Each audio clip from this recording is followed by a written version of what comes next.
Hey guys, it's me, WookhieManJoe, and we're gonna make a top PlayStation RPGs video.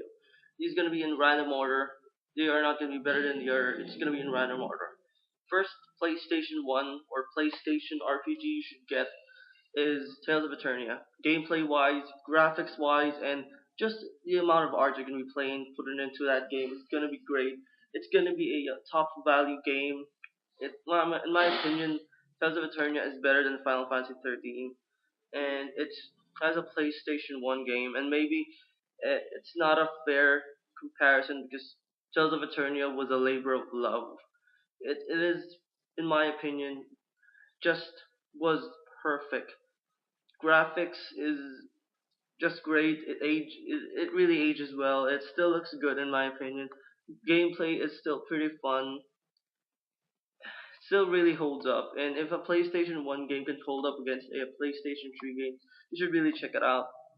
Second is Final Fantasy 9. Final Fantasy 9, in my opinion, is the best, if not the best, Final Fantasy game I've ever played. And Squaresoft, Square Enix, or Square whatever has not yet come close to that kind of quality.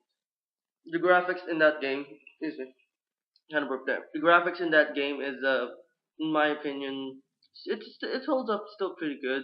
And if you're gonna get it, yeah, I suggest you get it for the PlayStation Portable. I think you can get it on the PlayStation Network and just put it on a portable. And in my opinion, I replayed it on a portable recently, and it's still really good. The graphics is a little bit outdated. They kind of use the whole 3D character thing, and the characters are most characters are like little characters, like chibi characters. And if that turns you off, I can understand, but you're gonna miss out on a lot of it if you don't play this game. It's a good example of what SquareSoft or Square Enix was, what their legacy has become, and it's pretty much what one of the best. If people are asking a game better than Final Fantasy 7, Final Fantasy 9, in my opinion, is way better than 7. And I'm not saying Final Fantasy 7 is a bad game. I'm just saying 9 is just so much better in my opinion. And if you like 7, you gotta play 9. It's just that good. Now this is another game in my opinion that is a should be played by PlayStation fans and RPG fans in general. It's Brave Story, the new Traveler for the PlayStation Portable. Brave Story is just wow. When I got a PSP, it was one of the first games I got for the PSP, and my God, that game. That was one of the first RPGs I played on a PSP, or first games I played on a PSP, and that has got to be still one of the games that I'm glad I played. I'm glad I finished. It's it has gotten higher and higher on my listing as time went by. As I was thinking, oh, this is what the PlayStation Portable is capable of. And as the years went by, nothing really ever got close to it in terms of graphics and gameplay and just overall everything. It's a PlayStation 2 game put into portable. That's what it feels like. You're playing a console game in a portable. It doesn't feel clunky. It feels great. It feels it even looks good till now. It is another game and here's another game in my opinion that should be played by all PlayStation fans or RPG fans. It's Chrono Cross on PlayStation 1. I had never actually played the game. I was a kid back then, and my brother, or I think it was my sister. My sister played the game, and me and my brother were just kind of watching her play it, and it's really good. It was like we were there playing with her. The story was great. I didn't quite understand because I was a kid, but you gotta play it. It's really good. What they say about the Chrono series, it's true. It's really good. And if you can get Chrono Cross or Chrono Trigger, even on computer on emulators, I suggest you get it legitly though. You get it. They're really good games. The graphics in those games may not have aged well, but the gameplay is still there, and it's all about the gameplay. That's why we play games, right?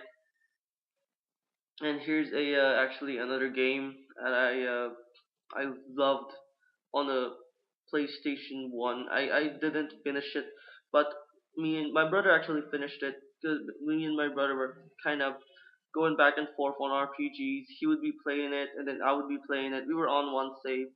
And on the PlayStation 2, though, he kind of just played it on his own, and I would just watch because it was really good. In my opinion, it's one of the best PlayStation franchises that I'm sad to see is not being continued, even on the PlayStation 4. I was thinking I was gonna see a continuation of this game on the PlayStation 3, but there's still nothing. And that game is Tales of Legaia. What happened to Tales of Legaia? It's one of the best games, RPGs I've seen. The gameplay in that, the battle system in that game was unreal. I've never seen anything like it. On the PlayStation 1, on the PlayStation 2, nothing has come close to it. You organize your attacks, you plan your strategies, you fucking charge up your Rasterus. Oh man, it was really good. The gameplay was really challenging. Characters are fucking awesome.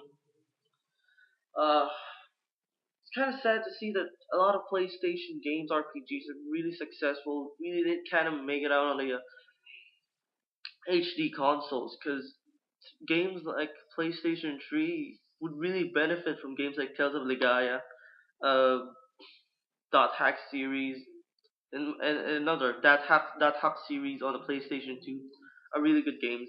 If you're into that kind of games, you're in the whole kind of not MMO RPG. Yeah, it's a really good game. Just get these games, get Tales of Eternia, get Final Fantasy 9, get Tales of Legaia, get Chrono Cross or Chrono Trigger or whatever. Did I miss something? Chrono Cross, Chrono Trigger, Tales of Legaia, Final Fantasy 9, Tales of Eternity. Oh, Brave Story. Get Brave Story on the PSP. And I think if you can, you should really get Arc the Lad on the PlayStation 1 or PS2. They're good games. They're not. I wouldn't say they would appeal to everyone, but Arc the Lad on the PS2 is real good, and you should really get it. It's amazing. Okay, guys, me WookhieManJoe. I'm out.